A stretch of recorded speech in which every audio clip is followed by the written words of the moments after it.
everyone. Good afternoon. कैसे हो सब लोग? Hello everyone.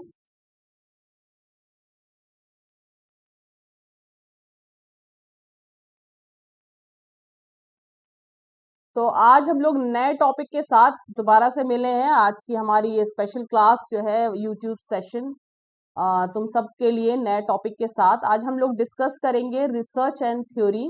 कल हम लोगों ने डिस्कस किया था कि व्हाट इज रिसर्च, रिसर्च क्या होता है, और रिसर्च के बारे में हम लोगों ने बात किया था कि कौन कौन से जो कैरेक्टरिस्टिक्स हैं, फीचर्स हैं रिसर्च के, वो क्या हैं। तो उसी टॉपिक को आगे बढ़ाते हुए हम लोग बात करेंगे आज रिसर्च एंड थ्योरी की। तो जिन लोगों ने कल मिस किया था वो लोग रिकॉर्डेड जो वीडियो है उसको जा करके देख सकते हैं, ताकि जो है आप लोग का जो बेसिक है वो रिसर्च से रिलेटेड, कि रिसर्च की डेफिनेशन क्या है, उससे रिलेटेड आप लोग आंसर्स जो है आपको वहां पे मिल पाए। आज हम लोग बात करेंगे रिसर्च थ्योरी के बारे में। हम लोग जब भी यूजीसी नेट या किसी भी कॉम्पिटेटिव एग्जाम्स में जब हम लोग बैठते हैं तो बहुत बेसिक क्वेश्चंस जो होते हैं वहीं से हम लोग मिस कर जाते हैं, क्योंकि सिलेबस हम ये सिलेबस का ही पार्ट है यूजीसी नेट का ये। लेकिन बेसिक थिंग्स जो है हम वहां से मिस करते हैं। थ्योरी के बारे में हो चाहे कंटेंट एनालिसिस के बारे में हो, हम लोग बार बार देखते हैं कि क्वेश्चंस आते हैं। तो आज हम लोग का जो टॉपिक है वो है रिसर्च एंड थ्योरी, और उसके बाद हम लोग देखेंगे कि अगर टाइम होगा तो हम लोग डेफिनेटली हाइपोथेसिस के बारे में भी आज डिस्कस करेंगे। Good afternoon everyone, good afternoon. Anjali, DS math solution, Mithilesh, Vijay Lakshmi, good afternoon. बाकी और लोग जिनके मैसेज मुझे नहीं देंगे, Manika Bajaj, good afternoon. This is for paper 1-2 you can take, but this is for paper 2 for social research method, but paper 1 के लिए भी एप्लीकेबल है क्योंकि वहां पे भी रिसर्च क्वेश्चंस आते हैं, तो सभी के लिए है ये। गुड आफ्टरनून शरीफा, गुड आफ्टरनून ननहू। ओ,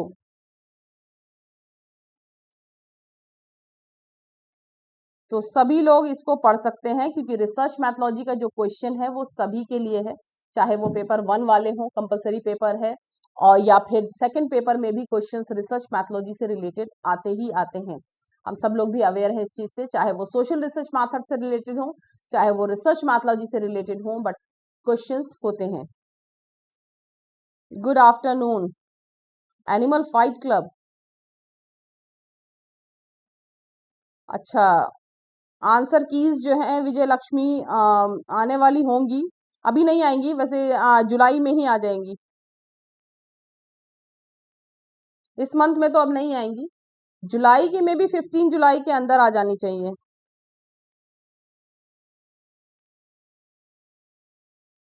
ठीक है, तो बढ़ते हैं हम लोग अपने टॉपिक की तरफ कि research methodology, research and theory क्या चीज है। तो रिसर्च जो है वो क्लोजली रिलेटेड है थ्योरी से। हम लोग अवेयर हैं इस बारे में कि रिसर्च का थ्योरी से, क्योंकि रिसर्च में ही न्यू थ्योरी जो है वो डेवलप होती हैं, और रिसर्च जो पुरानी थ्योरी है उसको हम रिसर्च में यूज करते हैं या उसको रीटेस्ट करते हैं या दोबारा उसको हम यूज करते हैं। तो research is closely related to theory. तो थ्योरी जो है वो provides a conceptual model of research, एक कॉन्सेप्ट हमें प्रोवाइड करती है ताकि एक बेस हमको मिलता है जिसको हम बेस करके अपनी रिसर्च को स्टार्ट करते हैं। क्योंकि जब हम अननोन होते हैं, हमें मालूम नहीं होता, हमें पता ही नहीं होता कि हमें रिसर्च अपनी शुरू कहाँ से करनी है, कैसे काम करना है, तो थ्योरी जो है वो हमें वो बेस बना करके, वो कॉन्सेप्ट हमें बना करके देता है, जो एक कॉन्सेप्चुअल मॉडल क्रिएट करता है रिसर्च के लिए, जिसको बेस करके हम अपनी रिसर्च को स्टार्ट करते हैं। तो research in turn contributes to theory, और रिसर्च जो है वो कंट्रीब्यूट करता है थ्योरी को, यानी रिसर्च के ही थ्रू हम न्यू नॉलेज को, न्यू थ्योरी को डेवलप कर पाते हैं। तो it is important to distinguish the modern scientific जो यूसेज है of the word theory from other meaning the word में हैव। तो it may be defined as a set of systematically interrelated जो concept होते हैं, जो कि हमारे टॉपिक से रिलेटेड होते हैं, इंटर रिलेटेड जो डेफिनेशंस होती हैं, प्रोपोजिशंस होते हैं, जो कि advance to explain and predict करते हैं फिनोमेना को, यानी फैक्ट्स को, जिसको बेस करके हम अपनी रिसर्च को स्टार्ट करते हैं। थ्योरी के ही बेसिस पे हम अपने जो रिसर्च से रिलेटेड जो प्रिडिक्शंस हैं या फिर जिसको कि हम परिकल्पना कहते हैं हिंदी में, उसको हम या हाइपोथेसिस को उसको हम बिल्ड करते हैं और उन्हीं बेसिस पे हमारी रिसर्च स्टार्ट होती है और हम एनालिसिस के बेसिस पे डेटा कलेक्शन और एनालिसिस के बेसिस पे हम रिजल्ट तक पहुंचते हैं। तो अर्नोल्ड रोज जो है उन्होंने डिफाइन किया है थ्योरी को as an integrated body of definition, assumption and general proposition covering a given subject matter from which a comprehensive and consistent set of specific and testable जो principle है can be deducted logically। यानी Arnold रोज का कहना है कि theory जो है वो इंटीग्रेटेड बॉडी ऑफ डेफिनेशन है, हमारे अजम्पशंस हैं, प्रिडिक्शंस हैं, एक जनरल प्रोपोजिशन है, यानी जो हमारी प्रॉब्लम है, रिसर्च प्रॉब्लम। गुड आफ्टरनून कोमल। मेरी क्लासेस वीकेंड्स पे मोस्टली स्पेशल क्लासेस होती हैं जो कि फ्री होती हैं। यूट्यूब सेशंस मैं वीकेंड्स पे ही लेती हूँ ज़्यादातर, क्योंकि टाइम होता है मेरे पास। और बाकी जो है रेगुलर बेसिस पे जो क्लासेस हैं वो प्लस क्लासेस होती हैं, जिसका कि सब्सक्रिप्शन आपको लेना पड़ेगा। वो क्लासेस जो होती हैं वो डेली होती हैं 8 बजे। आजकल थोड़ा दिन में होंगी क्योंकि आजकल मैं फ्री हूँ, तो दिन में भी ले लेती हूँ, लेकिन जो है बाकी की क्लासेस का टाइमिंग वही है 8 PM every day, Monday to Friday. तो Saturday and Sunday YouTube sessions and for special classes, that is completely totally free for everyone.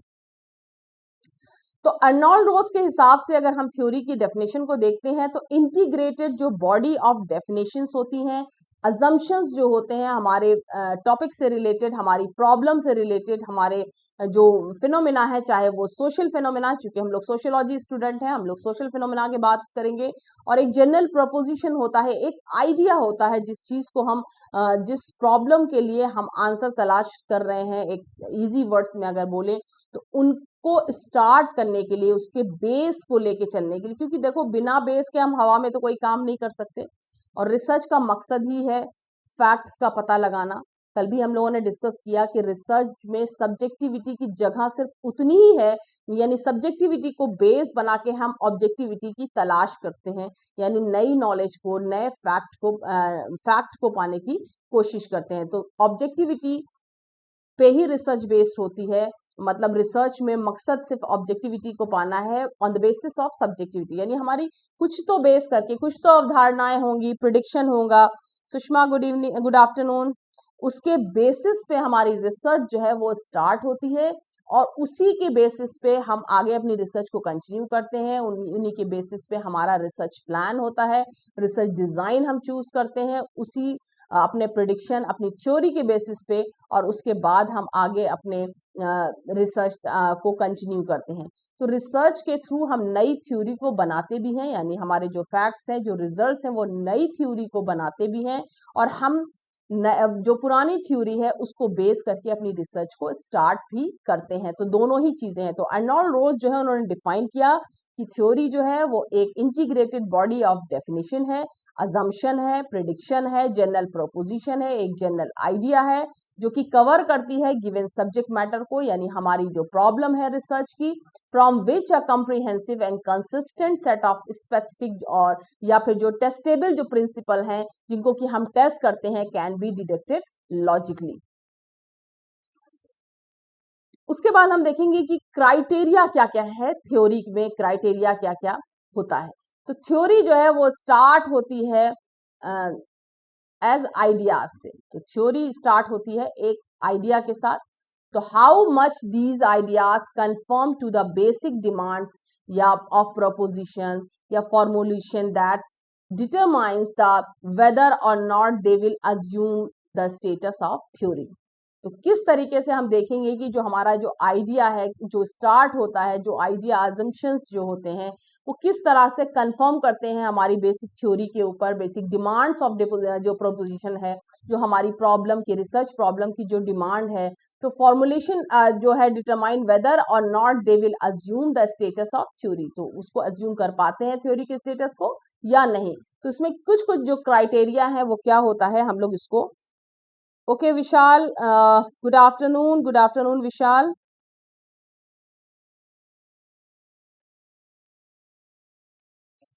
Sushma, unit 2 में कुछ नया सा टॉपिक, मतलब सुषमा क्या कहना चाह रही हो?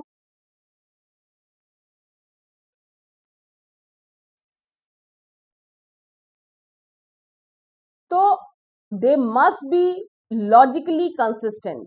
डेफिनेटली ये जो चैप्टर है उसको तुम यूनिट टू से ही है। यूनिट 2 में हमारी रिसर्च मैथोलॉजी है, सोशल रिसर्च मेथड्स हैं, फॉर्मुलेशन ऑफ हाइपोथेसिस, सैम्पलिंग, ये यूनिट 2 से ही रिलेटेड है। लेकिन मैंने बहुत ही बेसिक से तुम लोग का ये चैप्टर उठाया है ताकि हम लोग सबसे पहले बेसिक्स को समझ पाए, तो आगे रिसर्च मैथोलॉजी को समझने में हमारे लिए आसानी होगी।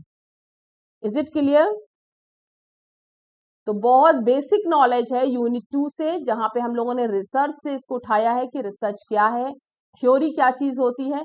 बार बार मैंने देखा है कि जो भी हम लोगों ने प्रीवियस ईयर के क्वेश्चंस किए हैं यूजीसी नेट के, उसमें मैंने देखा कि क्वेश्चंस रिलेटेड होते हैं थ्योरी से।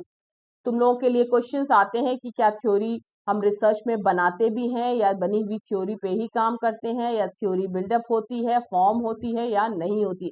इस तरह की क्वेश्चंस बार बार आते हैं, इसीलिए मैंने तुम लोगों के लिए ये टॉपिक उठाया है ताकि हम बिल्कुल बेसिक से काम कर पाए। स्पेसिफिक टॉपिक यूनिट 2 में जब खोलोगे तो तुम्हें नहीं दिखेगा ये, लेकिन मैंने चूंकि ये टॉपिक इसलिए लिया है ताकि हम बिल्कुल बेसिक से, रिसर्च के बेसिक से ही हम लोग कर पाए इसको आगे, ताकि तुम लोग जब रिसर्च के बारे में जब आगे बढ़ोगे, नए टॉपिक की तरफ जाओगे जो कि तुम्हारे यूनिट से रिलेटेड है, तो तुम्हारा कॉन्सेप्ट रिसर्च और थ्योरी से रिलेटेड क्लियर होगा। ओके, तो क्राइटेरिया क्या क्या होते हैं थ्योरी में? They must be logically consistent. तो रिसर्च में किसी भी तरह के स्पेकुलेशन की जगह नहीं होती है। बस एक आइडिया जो होता है उसको भी हम लॉजिकली, जो कंसिस्टेंट आइडिया होगा उसी के बेसिस पे हम काम करते हैं, क्योंकि रिसर्च जो है पूरी लॉजिकल या रैशनैलिटी के ऊपर डिपेंड करती है। तो they must be inter related, यानी जो हमारा टॉपिक है, हमारी जो प्रॉब्लम है, उससे रिलेटेड होना चाहिए। तो प्रोपोजिशन जो होते हैं वो म्यूचुअली जो है एक्सक्लूसिव होने चाहिए, हमारे टॉपिक से रिलेटेड होने चाहिए, रेलिवेंट होने चाहिए, and must be capable of being tested through research. और थ्योरी ऐसी होनी चाहिए कि जिसको हम रिसर्च के थ्रू उसको हम टेस्ट कर सकें और रिजल्ट्स हमारे जो है उसके अकॉर्डिंगली ही हो। तो रिसर्च में हम उसको टेस्ट किया जा सके, और ना बेसलेस जो थ्योरी है उसको हम नहीं यूज कर सकते, क्योंकि लॉजिकल होनी चाहिए, लॉजिकली कंसिस्टेंट होनी चाहिए थ्योरी हमेशा, तभी हम उसके ऊपर आगे काम कर सकते हैं। तो थ्योरी एंड फैक्ट्स का क्या रिलेशन है? तो थ्योरी जो है, हम देखेंगे कि theory and facts are interrelated. तो थ्योरी जो है और फैक्ट्स जो है दोनों इंटर रिलेटेड हैं। क्यों? क्योंकि थ्योरी डिपेंड करती है फैक्ट्स के ऊपर। कभी भी बिना लॉजिकल किसी बात के थ्योरी नहीं बन सकती। थ्योरी जब भी बनती है वो फैक्ट्स के अकॉर्डिंगली बनती है, भले हम उसको बाद में अपनी रिसर्च में यूज करें, उसको रीटेस्ट करें, लेकिन फैक्ट्स से थ्योरी जो है वो रिलेटेड होती है। तो facts are empirically verifiable observation, and theories establish relationship between facts and order them in meaningful way. तो थ्योरी जब भी क्रिएट होती है, थ्योरी कब डिस्कवर होती है? जब हम ऑब्जर्वेशन करते हैं, जब हम रिसर्च करते हैं, जब हम डेटा कलेक्ट करते हैं ऑब्जर्वेशन के बाद, उसके बाद हम उसको टेस्ट करते हैं, उसके बाद हम फैक्ट्स तक पहुंचते हैं, उसके बाद ही हमारी थ्योरी जो है वो बनती है। तो पुरानी जो थ्योरीज है जिनको बेस करके हम रिसर्च करते हैं वो भी फैक्ट्स के ऊपर ही डिपेंड करती हैं। ऐसा नहीं है कि अपने मन से कोई भी चीज हुई, लॉजिकल थिंग्स जो है उसको हमने प्रोड्यूस कर दिया या उसको बेस करके हम अपनी रिसर्च को स्टार्ट नहीं कर सकते, क्योंकि रिसर्च में इन चीजों के लिए, साइंटिफिक रिसर्च में स्पेशली, इन चीजों के लिए कोई जगह नहीं होती है जो जिसमें लॉजिक ना हो। तो बिना फैक्ट के हम थ्योरी बिल्ड नहीं कर सकते, थ्योरी फॉर्म नहीं हो सकती, थ्योरी क्रिएट नहीं हो सकती, उस थ्योरी का कोई मायने नहीं होगा। तो थ्योरीज जो है वो एस्टैब्लिश करती हैं एक relationship between facts and order them in meaningful वो। तो थ्योरी और फैक्ट का एक रिलेशनशिप है जो कि एक मीनिंगफुल ऑर्डर में आगे बढ़ता है उसमें।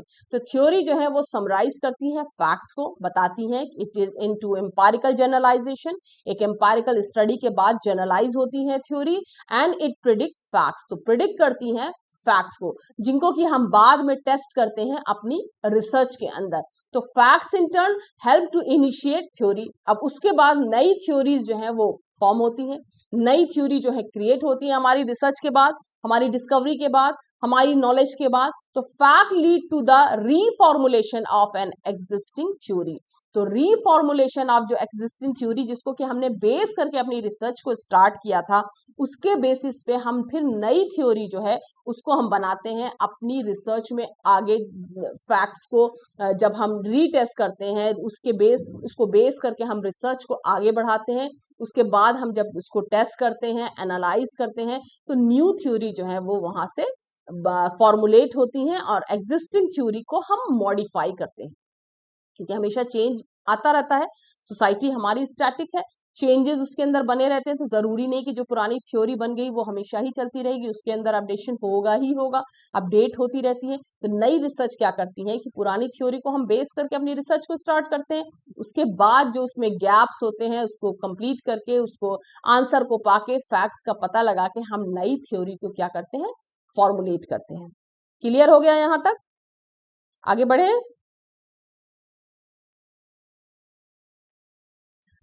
उसके बाद आता है role of theory in research.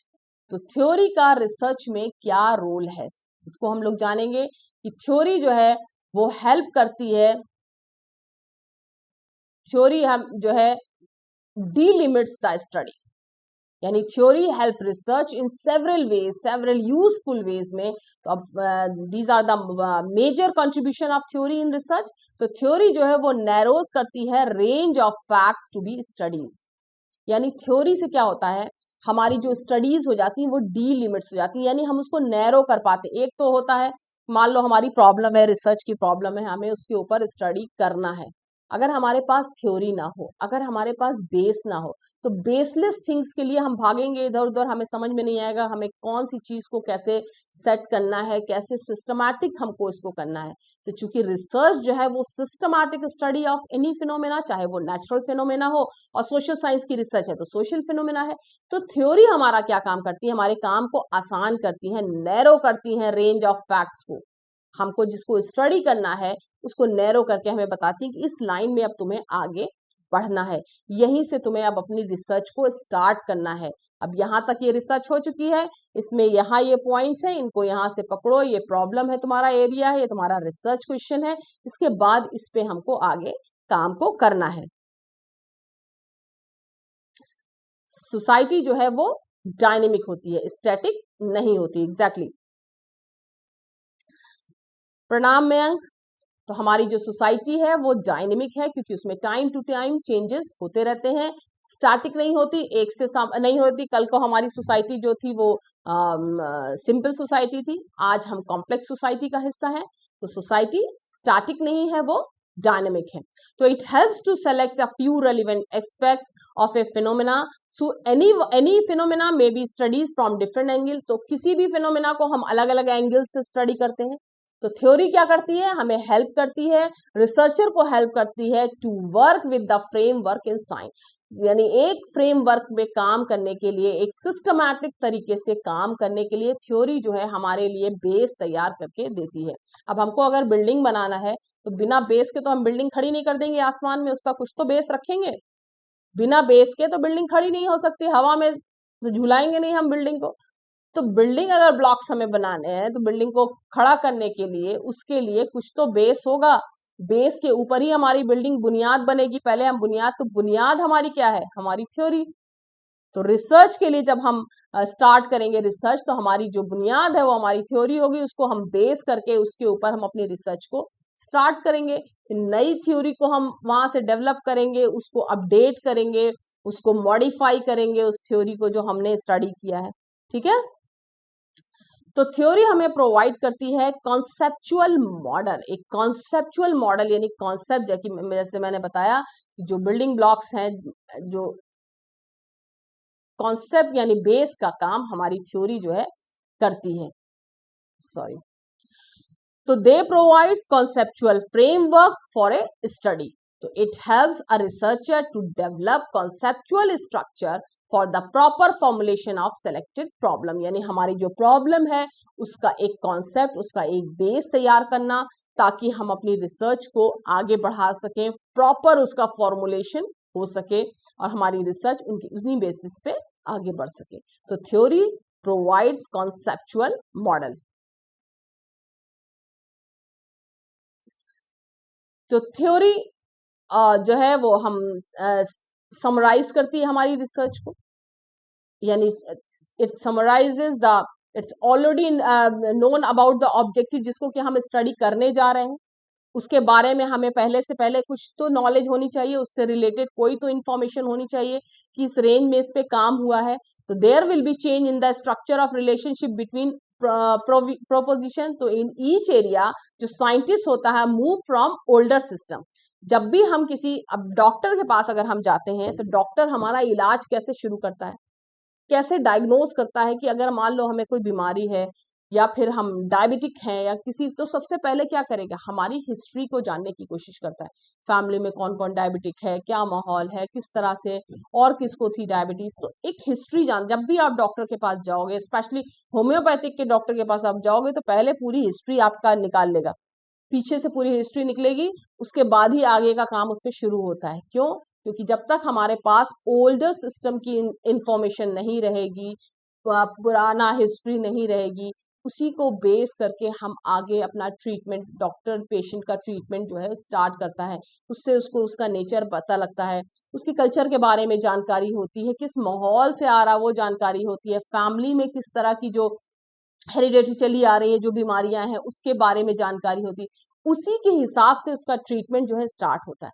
उसी तरीके से रिसर्चर या साइंटिस्ट जो है, सोशल साइंटिस्ट हो या नेचुरल साइंटिस्ट हो, जब वो रिसर्च स्टार्ट करते हैं तो पहले क्या देखते हैं, पहले जो ओल्डर सिस्टम ऑफ थ्योरी है वहां से अपनी रिसर्च को स्टार्ट करते हैं, उसको बेस बनाते हैं, बेस बना के फिर नए की तरफ आगे बढ़ते हैं, उसको टेस्ट करते हैं कि पहले ये था, अब ये गैप्स आ गए हैं, अब इनका ये रिजल्ट है, तो फिर वहीं से थ्योरी जो होती है वो मॉडिफाई होती चली जाती है. फिर नया आएगा तो नए सिस्टम से काम करेगा उस पर, फिर उसके बाद आगे आएगा तो वो दूसरे सिस्टम. तो इसमें हमारी रिसर्च जो होती है वो अपडेट होती चली जाती है, न्यू थ्योरीज जो है वो डेवलप होती चली जाती हैं, थ्योरी के अंदर मॉडिफिकेशन होता चला जाता है.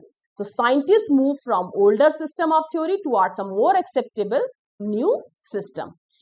तो दूसरा काम है थ्योरी स्टेट्स यूनिवर्सल लॉ. यानी जो थ्योरी है वो यूनिवर्सल लॉ जो है उसके बारे में हमें बताती है.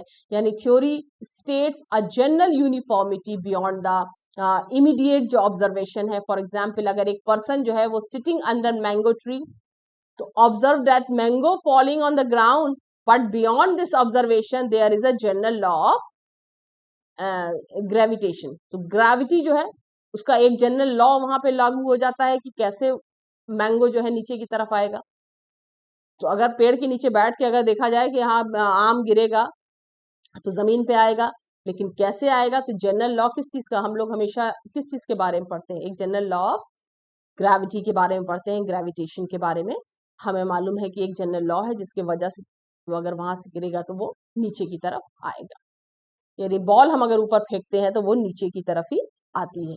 तो थ्योरी जो है वो हमें एक यूनिफॉर्म, एक जो यूनिवर्सल लॉ है ऑफ ग्रेविटी है मान लो, या फिर कोई भी एक जनरलाइज लॉ है, उसके बारे में हमें बताती है. तो थ्योरी जो है fill the gap in knowledge. तो जो स्टडी हुई, यानी theory also point out the area which have not been explore. यानी जब हम पुरानी थ्योरीज हैं, पुरानी जो स्टडीज हैं, जिसको कि हम रिसर्च में बोलते हैं रिव्यू ऑफ लिटरेचर, पुरानी जो प्रीवियस स्टडीज हैं हमारे टॉपिक से, हमारी प्रॉब्लम से रिलेटेड, हम उनको स्टडी करते हैं, उनको पढ़ते हैं. पढ़ने के बाद जो हमारा काम होता है वो हम क्या निकालते हैं, वो है गैप. तो पढ़ने के बाद जो चीज हम निकालते हैं वो है गैप. यार ये पेन काम नहीं कर रही. तो हम गैप को निकालने का काम करते हैं, यानी जो गैप है ये निकलता है. तो गैप क्या चीज हुई, तो गैप क्या चीज हुआ, यानी जो हमने स्टडी किया जो हमने रिसर्च के बारे में हमारी जो प्रीवियस नॉलेज है, जो हमने उसके बारे में जाना, और जानने के बाद हमें ये पता लगता है कि इसमें किस तरह के गैप हैं, क्या चीज बची रह गई जिसको कि पहले वाले रिसर्चर ने नहीं किया।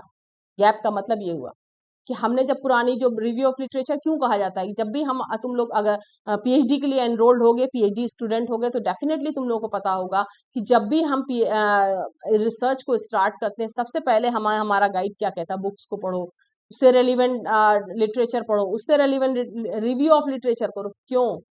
क्योंकि तुम्हें पता लग सके कि जो तुम पढ़ रहे हो या जो तुम स्टडी आगे करने जा रहे हो, तुम्हारी स्टडी कहाँ से स्टार्ट होगी, उसको क्या बेस रखोगे, कुछ बेस होगा उसका जिसपे तुम्हारी स्टडी स्टार्ट। ऐसा तो नहीं कि हम कोई प्रॉब्लम लेके आए बस हमें उस पर काम करना है, उसको कुछ तो हम बेसिस रखेंगे। उसके लिए हमको करना पड़ता है review of literature. That means जो प्रीवियस स्टडीज हैं उनको हम स्टडी करते हैं, उसके बाद स्टडी करने के बाद हम जो चीज वहां से फाइंड आउट करते हैं वो है गैप।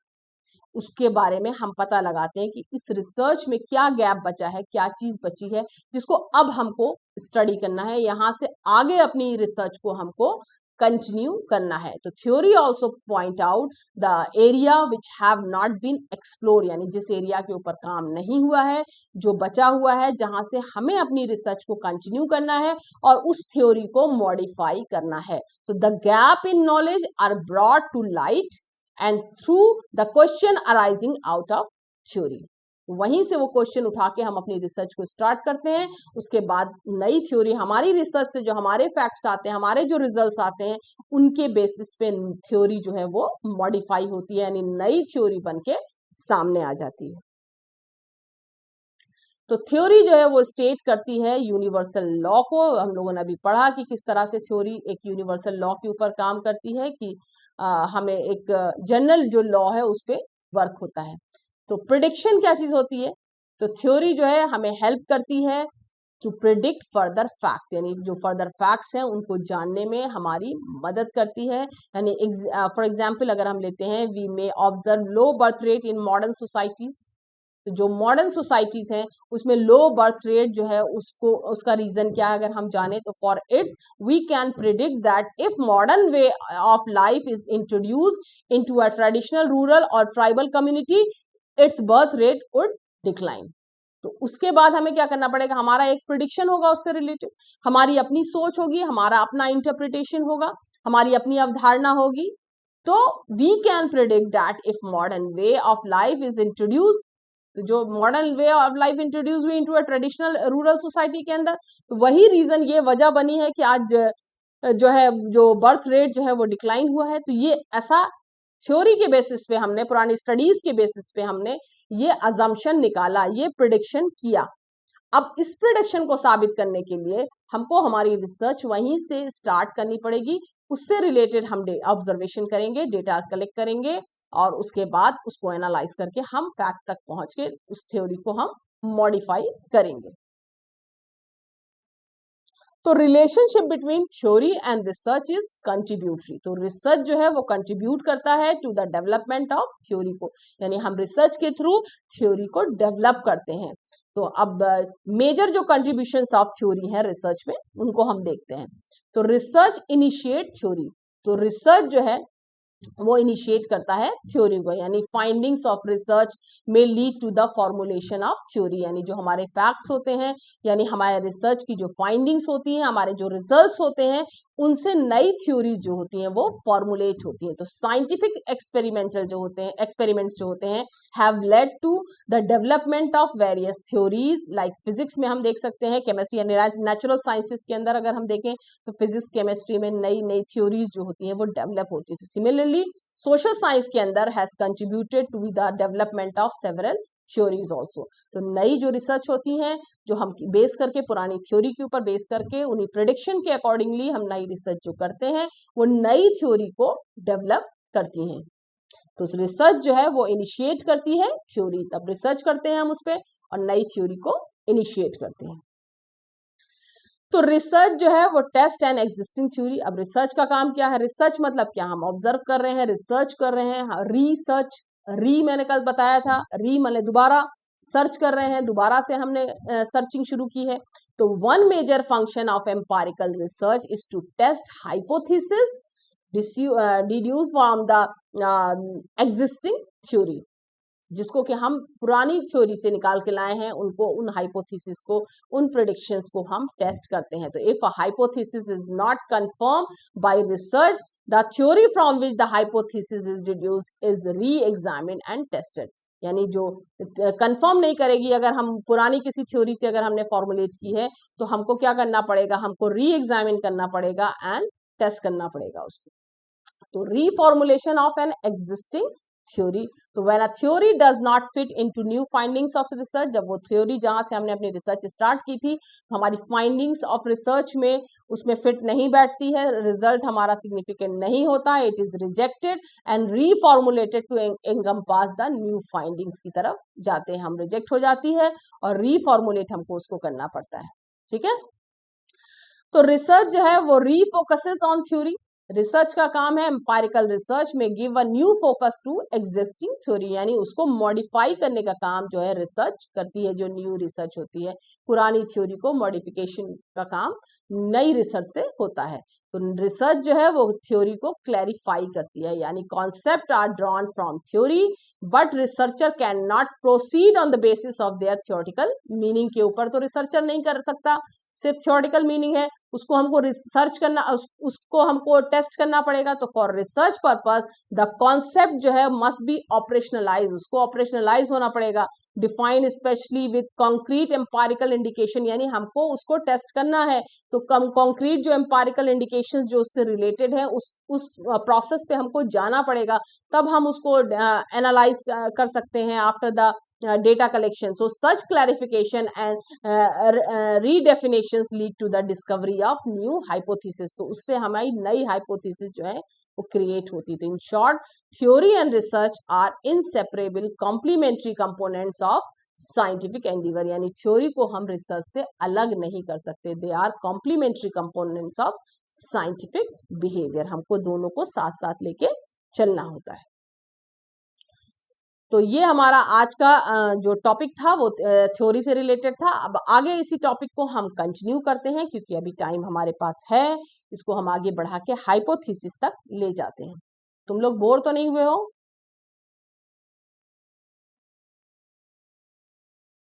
तो आगे इसी टॉपिक को हम कंटिन्यू करते हुए इसको हम ले जाते हैं, हाँ, अपनी हाइपोथेसिस तक।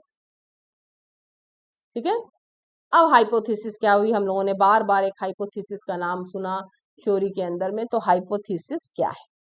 अब धीरे धीरे तुम लोग देख रहे होगे कि हम लोग अपने मॉड्यूल यानी यूनिट की तरफ बढ़ गए हैं। रिसर्च, बेसिक रिसर्च से हमने स्टार्ट किया, थ्योरी की तरफ आए, अब हम हाइपोथेसिस की तरफ जा रहे हैं। धीरे धीरे हमारा जो यूनिट है, जो लोग यहाँ मौजूद हैं यूजीसी नेट वाले, जो लोग अवेयर होंगे यूनिट से, उनको पता होगा कि अब हम लोग यूनिट की तरफ बढ़ गए हैं, अपने मेन टॉपिक की तरफ। वो भी मेन टॉपिक है जो कि रिसर्च, चूंकि बेसिक क्वेश्चंस आते हैं रिसर्च से रिलेटेड। जब भी हमें किसी टॉपिक को पढ़ना है, कोई भी टॉपिक को, अब जरूरी नहीं कि आपको दिया गया हाइपोथेसिस, तो हाइपोथेसिस का बैकग्राउंड भी तो चेक करोगे।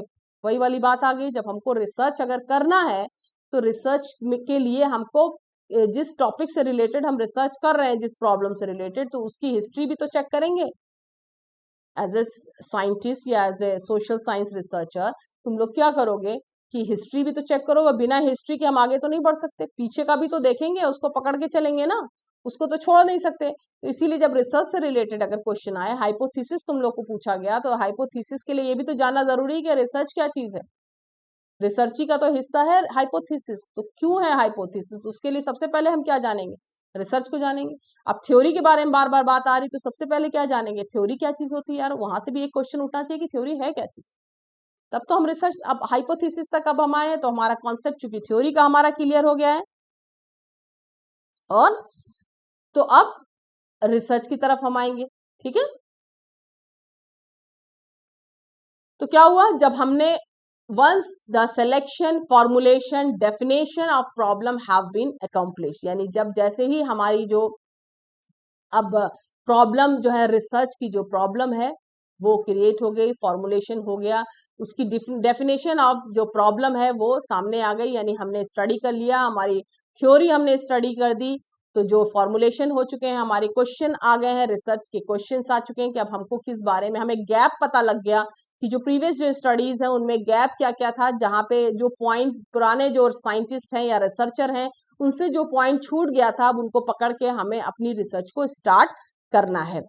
तो definition of the problem have been accomplished, then the derivation of hypothesis is most important step in the research process. अब हमें क्या करना है, अब रिसर्च को आगे बढ़ाने के लिए हाइपोथेसिस जो है हमारी फॉर्मुलेट होनी चाहिए ताकि हम उनके बेसिस पे अपनी रिसर्च को आगे बढ़ा सके। तो it is usually consider as the principal instrument of the research. तो ये एक प्रिंसिपल इंस्ट्रूमेंट है रिसर्च का जिसको बेस करके हम अपनी रिसर्च को आगे बढ़ाते हैं। तो हाइपोथेसिस क्या हुआ, इज अ टेंटेटिव जनरलाइजेशन, किसी भी चीज के बारे में, कोई भी चीज, मान लो कहीं हम जाते हैं, कहीं अगर हम घूमने जा रहे हो, कहीं ट्रैवल करने जाते हैं, तो सबसे पहले हम उसके बारे में थोड़ा थोड़ा पता करते हैं। अब आजकल इंटरनेट पे हम सब चीजें पढ़ते हैं, जानते हैं वहाँ क्या है क्या, तो एक हमारे दिमाग में एक आइडिया सा बैठ जाता है, अगर ऐसा होगा वहां पे ऐसी चीजें हैं, क्योंकि हमने इंटरनेट से उसको स्टडी किया, उसके बारे में हमने जानने की कोशिश की, तो एक जनरल आइडिया हमारे दिमाग में आ जाता है, उससे रिलेटेड हम एक अवधारणा, एक प्रिडिक्शन अपने दिमाग में बना लेते हैं। अब क्या जो हमने सोचा है वो रियलिटी में ऐसा है, तो उसके लिए हमको क्या करना पड़ेगा, उसके लिए हमको वहां पे जाना पड़ेगा। जब हम वहां पे जाएंगे तब हमको पता लग जाएगा कि जो हमने पढ़ा या जो हमने प्रेडिक्ट किया वो सच है या यहाँ पे कहानी कुछ और है, या जैसा हमें दिखाया गया क्या वो सच्चाई है, या जब हम आए तो फैक्ट कुछ और था। तो उस फैक्ट को पता करने के लिए हमको क्या करना पड़ेगा, हमको वहां पे जाना पड़ेगा, हमें उसके बारे में वाकई पूरा एक्सप्लोर करना पड़ेगा कि हमने जितना पढ़ा, जितना यूट्यूब से जाना, जितना हमने स्टडी किया, वो सच्चाई और इस सच्चाई में कितना फर्क है। तो हाइपोथेसिस जो है वो एक टेंटेटिव जनरलाइजेशन, टेंटेटिव वर्ड क्यों यूज किया गया, क्योंकि कंफर्म नहीं है, यानी पक्का नहीं है, टेंटेटिव है, चेंज भी हो सकती है। ये एक टेंटेटिव जनरलाइजेशन है कि एक आइडिया है वो बाद में चेंज भी हो सकता है, फैक्ट कुछ और भी हो सकता है, ठीक है।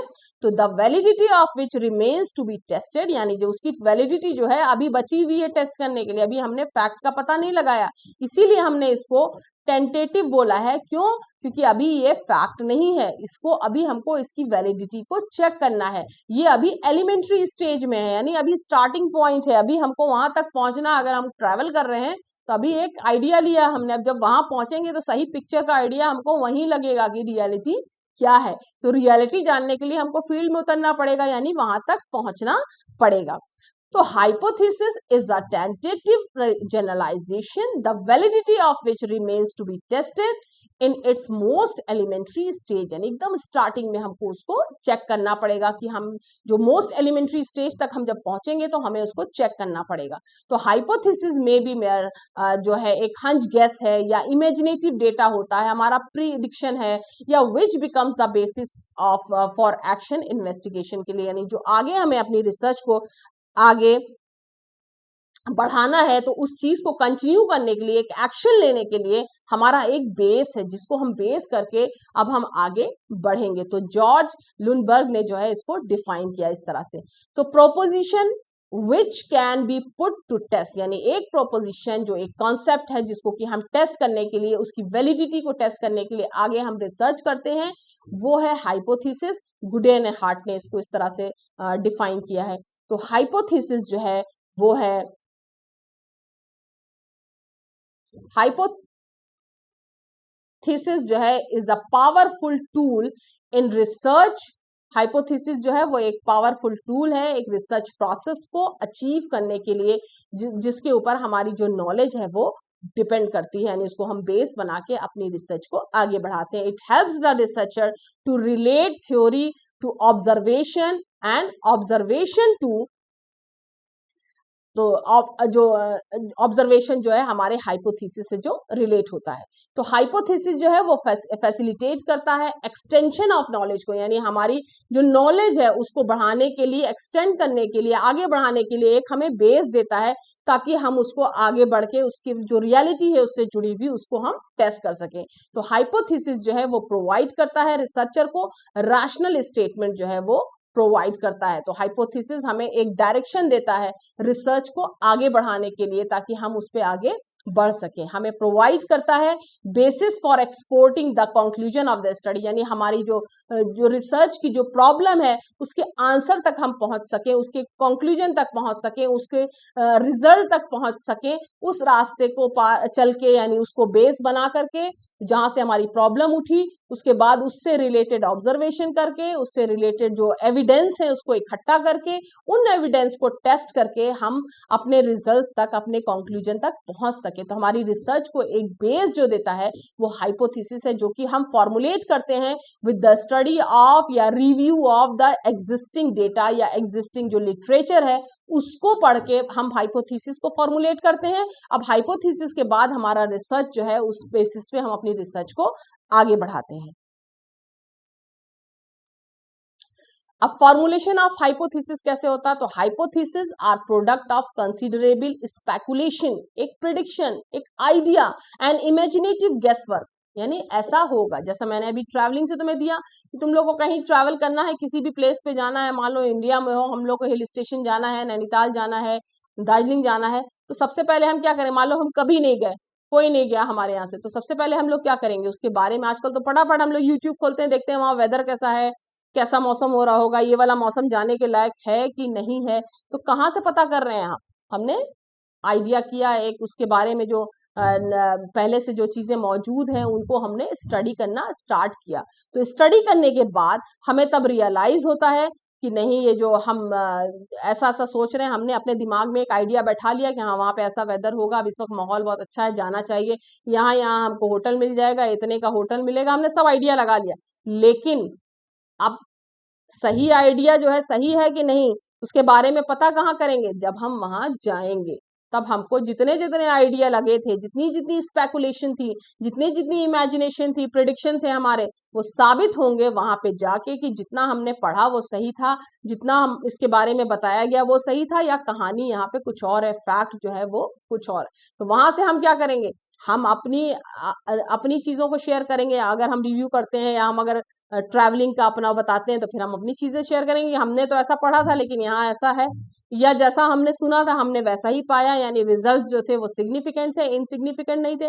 उसी तरीके से हम हाइपोथेसिस अपनी रिसर्च प्रॉब्लम से रिलेटेड बनाते हैं, और उसके बाद हम उसको टेस्ट करते हैं डिफरेंट एविडेंसेस के बेसिस पे, उसको एनालाइज करते हैं, उसके बाद फैक्ट तक पहुंचते हैं कि जो हमने पढ़ा या जो हमने मतलब जो हमने स्टडी किया था उसके बेसिस पे जो हमारा हमने एक्सप्लोर किया, एक्सप्लोर करने के बाद हमारे जो डिफरेंट टेस्ट से गुजरने के बाद हमारे ये रिजल्ट आए हैं। तो they are based partly on known facts and explanation and partly conceptual होते हैं। तो there are certain necessary conditions होती हैं which are conductive into their formulation of hypothesis. तो क्या क्या है? Richness of background knowledge. तो हमारे पास बैकग्राउंड नॉलेज, रिचनेस क्या मतलब? अभी स्टडी करोगे तुम लोग, जो जो पीएचडी के अंदर आ चुके हैं उन लोगों को ये आइडिया होगा कि उनके उनसे जो रिसर्च के लिए जो उनका गाइड है उसने क्या बोला है, ज्यादा से ज्यादा स्टडी करो रिलेटेड टू योर टॉपिक, ज्यादा से ज्यादा रिव्यू ऑफ लिटरेचर करो। जब मैंने अपनी रिसर्च की तो मुझे बोला गया 500 बुक पढ़ो। अभी तो तुम लोग इंटरनेट से सारे चीजें निकालते हो। मैंने रिसर्च जब कंप्लीट की 2015 में, मुझे बोला गया कि निकालो, तो मैंने इंटरनेट से, बुक से, लाइब्रेरी से, तो रेगुलर बेसिस पे 2 साल तक सिर्फ बुक्स पढ़ी। 2 इयर्स मैंने अपना सिर्फ किताबें पढ़ने में, उनको जोड़ने में, उनको एक जहां कलेक्शन करने में कि ये पुरानी स्टडीज क्या कह रही हैं, अब ये स्टडीज क्या कह।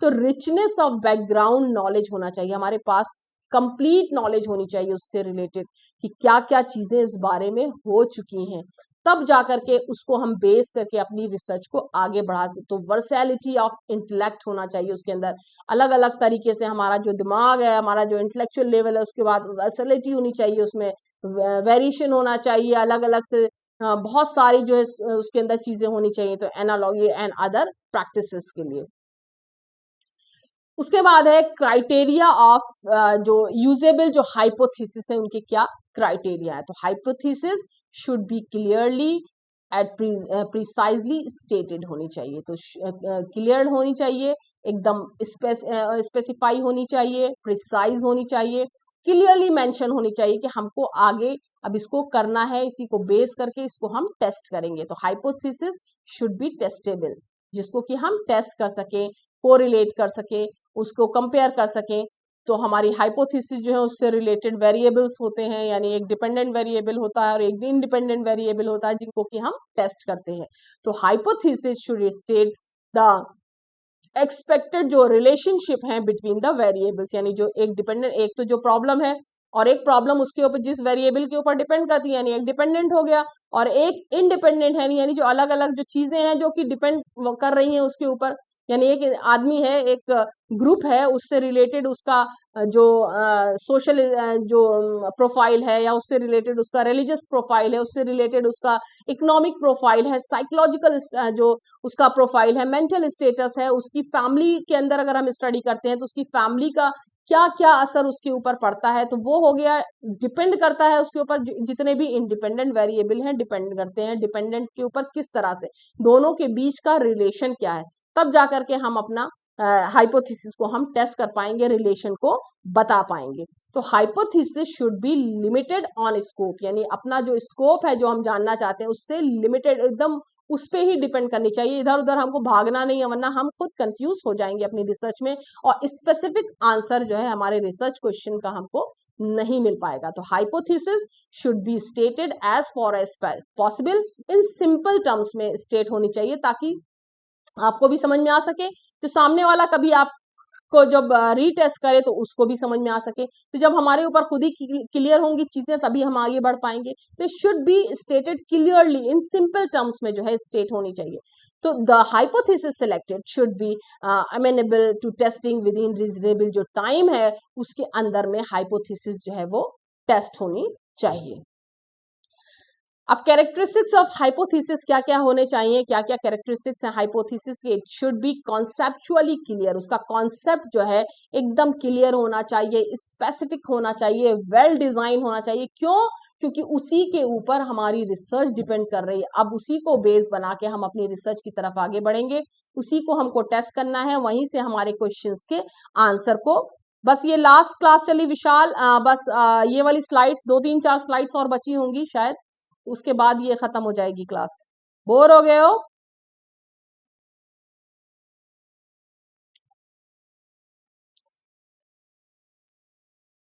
बोर हो रहे हो क्या तुम लोग?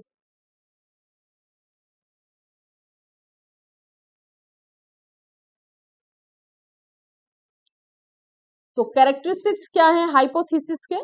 It should B conceptually clear होना चाहिए, स्पेसिफिक होना चाहिए, एग्जैक्टली बिल्कुल जो हमें जानना है, जिस चीज को हमारी रिसर्च क्वेश्चन से जो चीजें रिलेटेड है उन चीजों से रिलेटेड जो है आंसर हमारे पास आना है। तो हमारा हाइपोथेसिस जो है, हमारा जो बेस है वो एकदम क्लियर होना चाहिए। It should be available to techniques and capable of being varied, यानी हमारी जो टेक्निक से रिलेटेड होना चाहिए और अवेलेबल होना चाहिए और कैपेबल ऑफ बीइंग वेरीड होनी चाहिए, ताकि हम उसको टेस्ट कर सकें। It should be capable of empirical test, ताकि एम्पायरिकल टेस्ट जो है हम उसका कर सके, रिलेशन बता सके, जो डिपेंडेंट दोनों वेरिएबल्स के बीच का जो रिलेशन है। इट शुड नॉट बी मेरा जजमेंटल नहीं होनी चाहिए, बायसनेस बिल्कुल भी नहीं होनी चाहिए। हमें कभी भी जो है बनाने के लिए किसी भी तरह का जजमेंट अपना नहीं होना चाहिए हमारा। It should be simple and to the point, यानी एग्जैक्टली हमारे टॉपिक से रिलेटेड होनी चाहिए, एकदम सिंपल होनी चाहिए और टू द पॉइंट हमको बात करना है। इधर उधर हमको अपनी रिसर्च में खुद ही कंफ्यूज नहीं होना है, ना ही दूसरों को करना है। उसके बाद है डिस्क्रिप्टिव होनी चाहिए हाइपोथेसिस, जो डिस्क्राइब करती है हमारी जो रिसर्च रिलेटेड जो हमारे डिफरेंट जो वेरिएबल्स हैं हाइपोथेसिस को। रैशनल होना चाहिए हाइपोथेसिस, जो डिस्क्राइब करती है रिलेशन बिटवीन द वेरिएबल्स, जो डिपेंडेंट और इंडिपेंडेंट वेरिएबल्स होते हैं उनके बीच के रिलेशन को डिस्क्राइब करती है। टाइप्स ऑफ हाइपोथेसिस है ये। तो पहला है डिस्क्रिप्टिव हाइपोथेसिस, जो कि डिस्क्राइब करती है कैरेक्टरिस्टिक्स ऑफ वेरिएबल को, यानी जो वेरिएबल्स के क्या क्या कैरेक्टरिस्टिक्स हैं। तो ये थोड़ा सा यहाँ पे उसमें वो हो गया है, कलर में चला गया है, तुम लोग को पता नहीं दिख रहा है कि नहीं। तो फर्स्ट पॉइंट है डिस्क्रिप्टिव हाइपोथेसिस, जो टाइप्स ऑफ हाइपोथेसिस में। दूसरा है relational hypothesis, it describe the relationship between the variables के बीच में वेरिएबल्स को डिस्क्राइब करता है। कैजुअल हाइपोथेसिस यानी it describe the casual relationship between the variables, यानी जो वेरिएबल्स के बीच का जो रिलेशनशिप है, कैजुअल रिलेशनशिप है, उसको डिस्क्राइब करना। वर्किंग हाइपोथेसिस एक होती है, यानी which are subject to modification, यानी जिसपे हम काम करेंगे, इन्वेस्टिगेशन के थ्रू वो मॉडिफाई होगी। और एक हुआ नल हाइपोथेसिस। नल हाइपोथेसिस क्या हुआ? State that no difference exist between the parameter and statistic being compared to it, यानी जो हमने जो हमारी हाइपोथेसिस थी वो सोचना और हमारे जो टेस्ट के जो हमारे रिजल्ट्स हैं, दोनों जो फाइंडिंग्स हैं हमारी, दोनों के बीच में कोई रिलेशन नहीं है, कोई स्टैटिस्टिक जो पैरामीटर दोनों के बीच में जो हमने कंपेयर किया तो वहां पे जो रिजल्ट आया है वो नल है। तो नल हाइपो यानी जीरो है, तो नल हो गया hypothesis. Statistical hypothesis another type of hypothesis, that means these are statements about a statistical population, so these are quantitative in nature in that they are numerically measurable, यानी statistical hypothesis हम use करते हैं quantitative research के अंदर, क्योंकि numerical form में होते हैं, जिनको कि हम क्वांटिटेटिव जो स्टैटिस्टिकल टूल्स हैं उनको हम यूज करके उन पॉपुलेशन की जैसे डेटा है उसको निकालना है, तो उसको हम स्टैटिस्टिकल हाइपोथेसिस के अंदर करते हैं। एग्जैक्टली नल हाइपोथेसिस से रिलेटेड बहुत सारे क्वेश्चंस आते हैं तुम लोग को। तो कॉमन सेंस हाइपोथेसिस यानी it represent the common sense idea, एक prediction. They state the existence of empirical जो यूनिफॉर्मिटीज हैं perceive through the day to day observation से जो हमें मिलती है कॉमन सेंस के बेसिस पे। कॉम्प्लेक्स हाइपोथेसिस यानी इसका मकसद होता है testing the existence of logically derive जो रिलेशनशिप है बिटवीन द एम्पायरिकल यूनिफॉर्मिटीज, यानी जो एक जैसी यूनिफॉर्मिटीज हैं जिसके अंदर, उसको टेस्ट करना। एनालिटिकल हाइपोथेसिस यानी these are concern with the relationship of analytical जो वेरिएबल्स होते हैं, यानी जो hypothesis occur at the highest level of abstraction जहां पे हो वहां पे ये हाइपोथेसिस यूज होती है। It can specifies the relationship between the changes in one variable and, यानी एक इस रिलेशनशिप को बता दे, यानी एक वेरिएबल के अंदर, यानी अगर डिपेंडेंट वेरिएबल के अंदर चेंज आता है तो इंडिपेंडेंट वेरिएबल्स भी उससे इफेक्टेड होते हैं, उनके ऊपर भी उनका इम्पैक्ट पड़ता है। तो दोनों ही एक वेरिएबल के अंदर चेंज आने से, यानी इंडिपेंडेंट में आए या डिपेंडेंट में आए, तो दूसरे वेरिएबल पे एक पार्ट पे चेंज आया तो दूसरे पार्ट पे चेंज आता है। तो ये सारी चीजें हम एनालिटिकल हाइपोथेसिस के अंदर करते हैं। तो आज की क्लास हमारी यहीं पे खत्म होती है। आई होप कि तुम्हारा कॉन्सेप्ट हाइपोथेसिस और थ्योरी, रिसर्च एंड थ्योरी से रिलेटेड जो है वो क्लियर हुआ। नेक्स्ट क्लास में अगर तुम लोग चाहोगे तो हम लोग एमसीक्यूज करेंगे रिलेटेड टू योर टॉपिक, ठीक है। तो अगली क्लास में हम कोशिश करेंगे कि तुम लोग के लिए एमसीक्यूज लाएं ताकि हम लोग जो है उस पर डिस्कस कर पाए। तो आज के आई होप कि आज का जो कॉन्सेप्ट है वो तुम लोगों का क्लियर हुआ होगा। Thank you so much for joining me for this session. तो नेक्स्ट नए टॉपिक के साथ, नए सेशन के साथ हम लोग दोबारा